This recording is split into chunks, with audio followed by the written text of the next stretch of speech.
Hi, if you followed me on YouTube or any of my other social media platforms, you would probably have figured out by now that I have some very strange hobbies.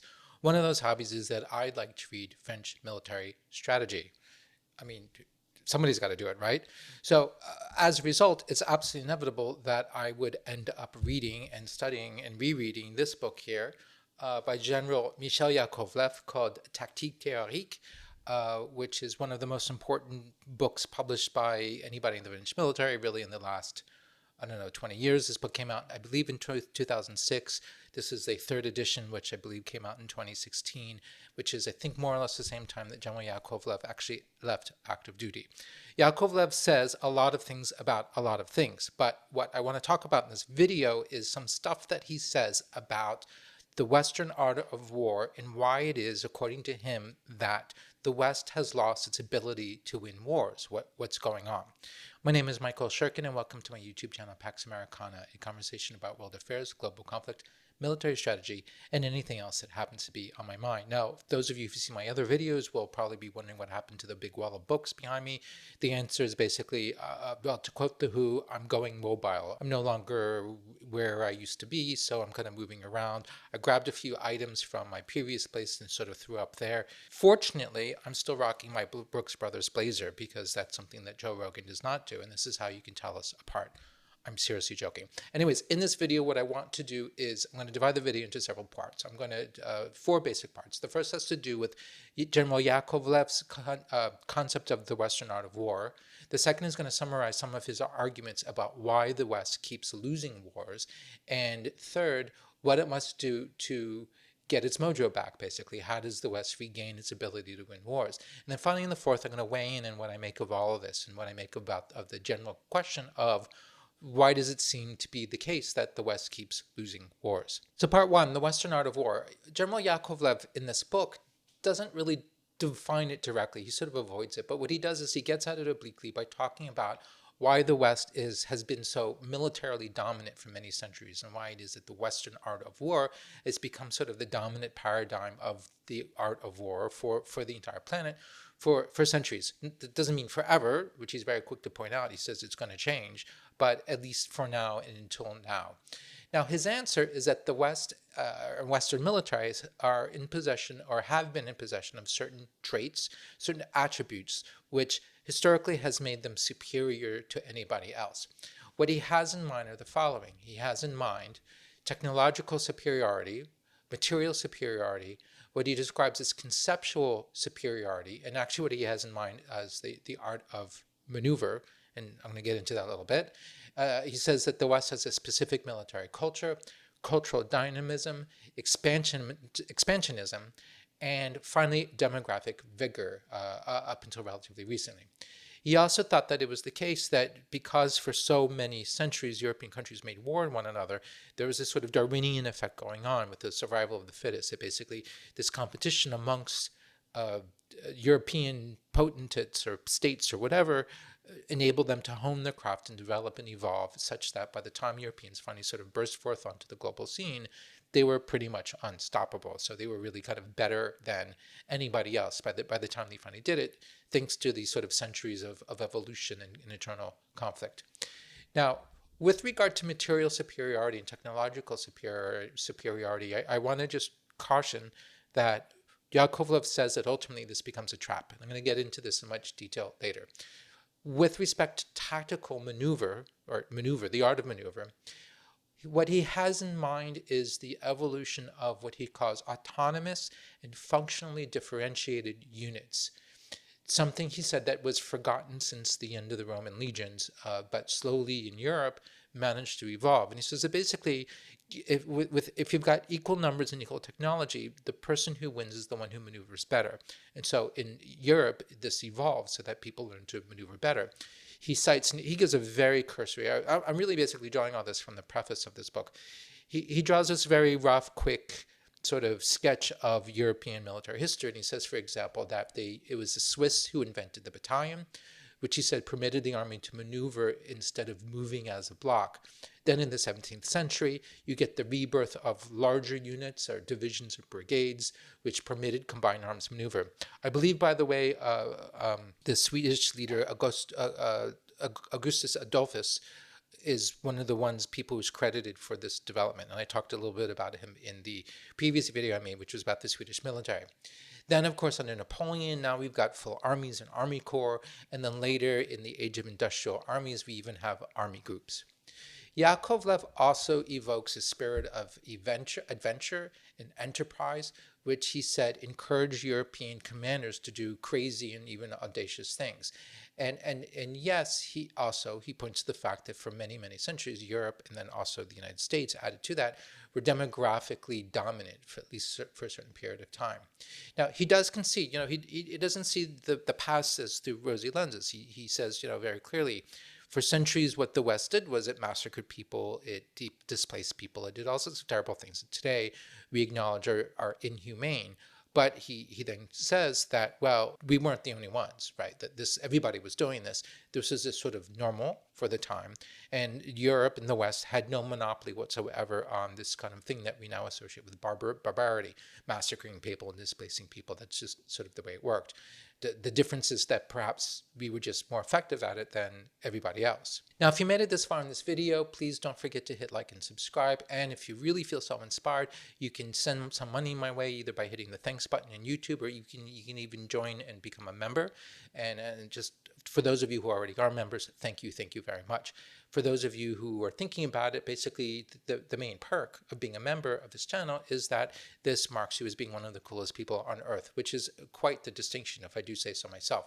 You can also send some money my way by buying me a coffee using the link that's below in the description. Anyway, the bottom line for Yakovleff is that the West evolved a way of war that became unstoppable. But then something happened. Rather, several things happened.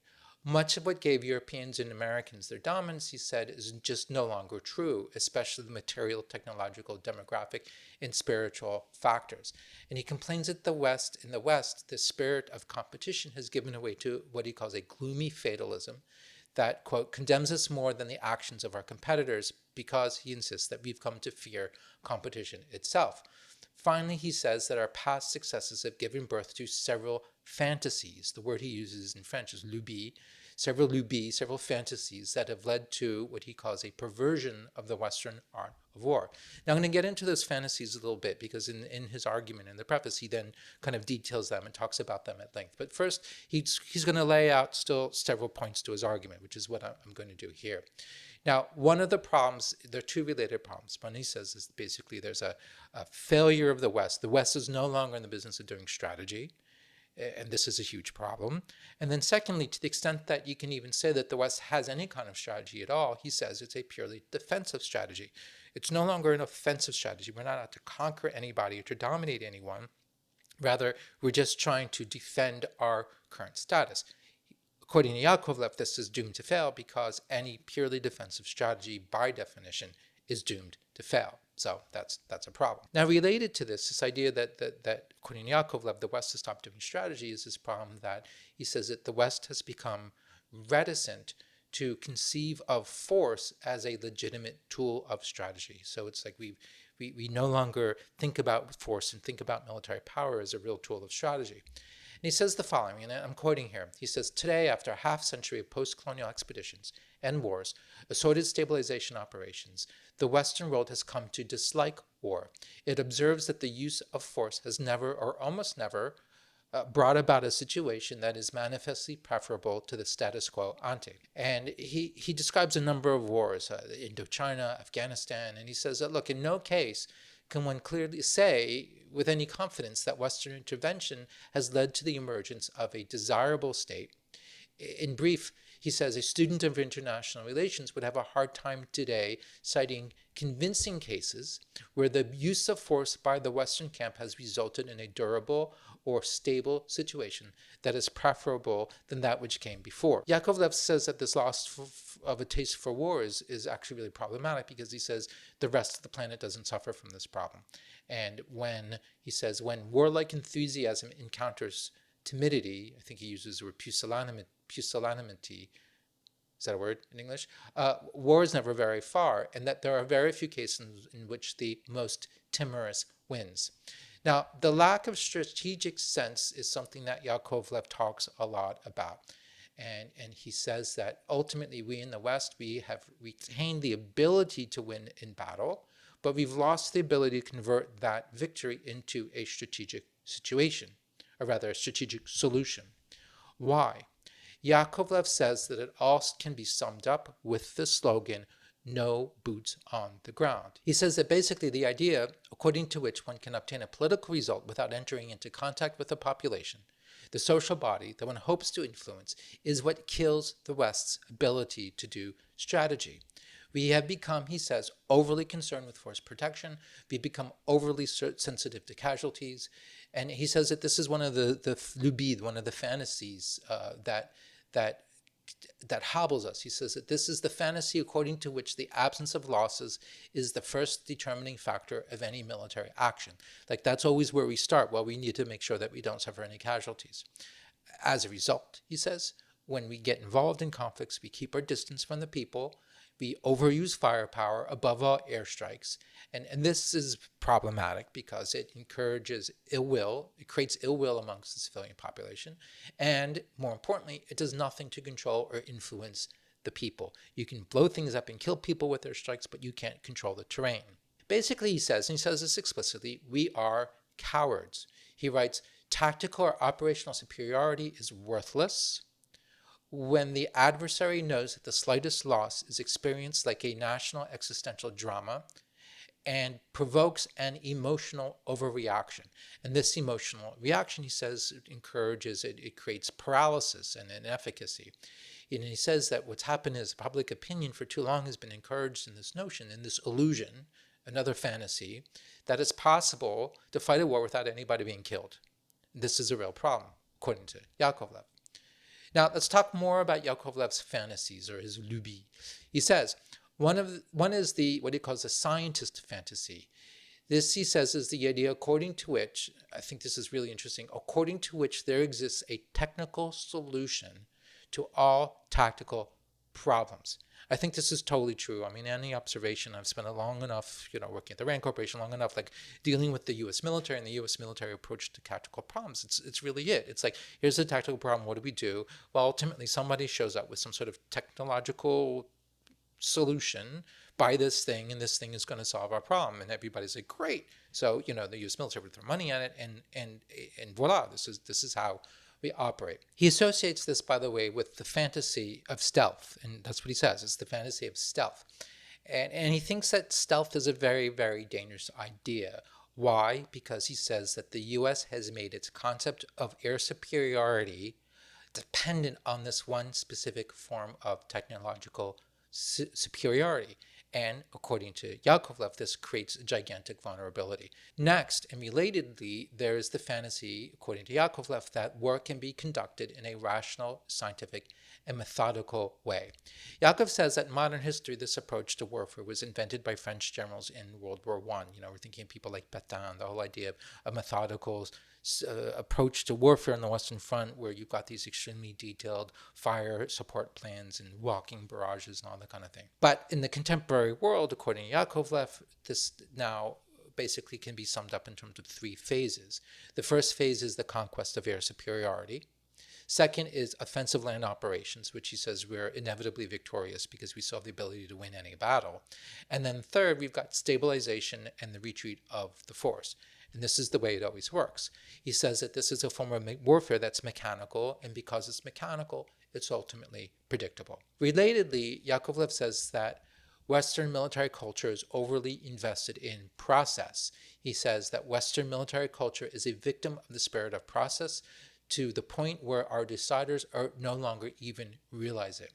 And he says that in Western military culture, the quality of a solution offers little so long as it is deemed to be the result of a rigorous application of a prescribed process. Now, when faced with this spirit of process, he says our adversaries know how to employ a spirit of finesse, and it largely compensates for their technological inferiority. Then he says there's a fantasy of information dominance, which he defines as the idea according to which mastery of information leads naturally to mastery of maneuver. Of course, he says it's always good to know more, but he says this fantasy has a cost. He says it pushes one to always seek to know more about everyone all the time, without taking into account the law of diminishing returns. It furnishes an ideal pretext for someone who doubts himself to not make a decision, because now you can have this excuse that you're waiting to know more. Above all, Yakovleff says, this focus on information neglects a recurrent teaching in military history, or of military history, which is that the quality of a decision has no established correlation with the quantity of information available at the moment of decision. I think that's fascinating. I want to repeat this. The quality of a decision has no established correlation with the quantity of information available to the chief at the moment of decision. Is that true? It's really interesting. I don't know if it's true at all. It might be, but I think that's something that would be fascinating to discover. I mean, he's not saying that the more information you have, the better, the easier it is to make a decision, but there's no established correlation in the sense that you don't know if by adding X amount of more information, you're going to get a specific improvement in the quality of the decision. There'll be some improvement maybe, but is it a 1-to-1 thing? Is it a 2-to-1? Like, what is the ratio? What is the cost benefit? How does it even work? I think that's extremely important to consider, and I think he's really on to something. Yakovlev is also convinced. He says that NATO militaries have not really faced any competent adversaries since Korea, other than people who are competent on land. In other words, none of our adversaries have been competent in the air, the sea, the ether, he uses that word, and logistics. We've only faced people who are competent on the ground. He says our next adversary is going to be different because there's a really good chance that our next adversary is going to be able to contest our dominance in at least one of those other areas. And this is going to be a real problem because this is the first time that our approach to military, to operating a military with this infocentric thing is going to run up against real opposition and really being put to the test. And then he's convinced that the result is going to be the very awkward discovery of real vulnerabilities. The information systems that we use, he believes, do make us more effective. At least it makes us more effective in the way we do things. So we've got a certain way of fighting, and you add the information stuff, the info dominance, the networks, whatever, and it turbocharges that thing that we were already doing. But while we go ahead, because we haven't faced serious opposition, we are not really aware of the weaknesses of our entire approach. We have no idea, he says. Okay, so part 3, how do we fix this? How do we get our mojo back? Yakovlev has several ideas about how we fix this. And one of the problems that he identifies and things that he thinks we can do something about is the question of morale. We have to be convinced of our own worth. We have to be confident in ourselves. That sounds kind of silly, but I think there's really something to it. I go back when I reflect upon my own experience being involved in the Afghanistan war. What I thought I saw was a super interesting comparison between our involvement in Afghanistan and, let's say, the West's colonial adventures. When the West engaged in its colonial adventures in the 19th century, in particular, also the first half of the 20th century, the West approached colonial conquest and dominance and colonization with this real confidence in itself, in its intrinsic inherent superiority. I mean, obviously we can dispute all this. I'm just saying, we believed at the time in our intrinsic superiority, or that we were intrinsically superior, that our civilization was intrinsically superior. Now, as part of this, thanks to the Enlightenment, we were also confident in the idea of objective truth, and the idea that this fostered liberal democracy. There were certain values that we really believed in. And it wasn't until the 20th century, the second half of the 20th century, that all this started to erode and we started having ideas like post-modernity. I mean, just very briefly, a modernist, modernity, you believe that there's an objective truth. Now, you could be a Freudian or a Marxist or this or that, but ultimately there's this idea that there's a truth. And attached to this is also there's this idea of progress. Because if there's a truth, then the more civilization is informed by this truth, the more we progress. This is modernism. Post-modernity basically says, no, there's no such thing as a universal truth. The truth claims like they're not real. And in a sense, like anything goes. There's no real truth, therefore there's no real sense of progress, and the idea of a teleology is thrown out the window. So when we're dealing with, let's say, colonialism or modernization theory, which starts with, you could argue modernization theory starts with the French Revolution and the idea of the Abbé Grégoire in regeneration, and the idea of the regeneration of man through liberty, through reason, et cetera, all the way through Karl Marx, all the way into, from Marx to the sort of the modernization theory of the mid part of the 20th century, where the American modernists were not like necessarily Marxists, but still this idea of the teleology of progress and development, and also the superiority of Western values.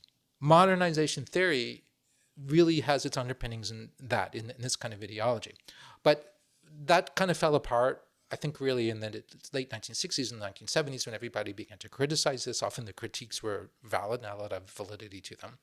But what happens is that because we kind of practice development and practice modernization theory, having rejected the ideological underpinnings of modernity and modernization theory, we're kind of doing nothing. Or what are we doing? Or we're doing this half-assedly or ambivalently, and we have no clear idea of what we're doing or why we're doing it, because we don't necessarily believe in the things that we're going to do.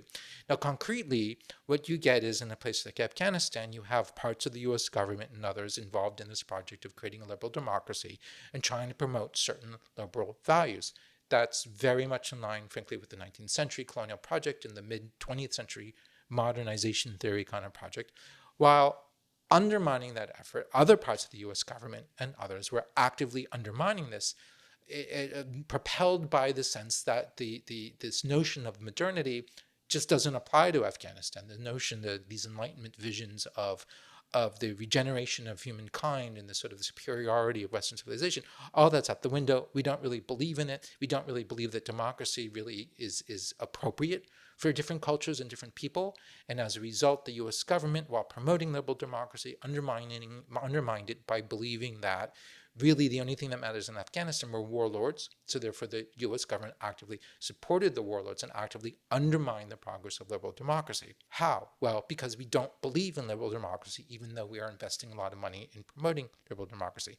This makes us very different from our colonial predecessors and our mid-20th century predecessors. And I think it's a problem. You can't try to do this kind of project if you don't actually believe in yourself and what you're doing. So, in other words, I think that Yakovleff is onto something. Yakovleff adds to this that we also have to accept, once again, that strategy often involves a price to pay, including human losses. People will get killed. Soldiers will get killed. But you know what? That's kind of okay, because that's just the way it works. It's inescapable.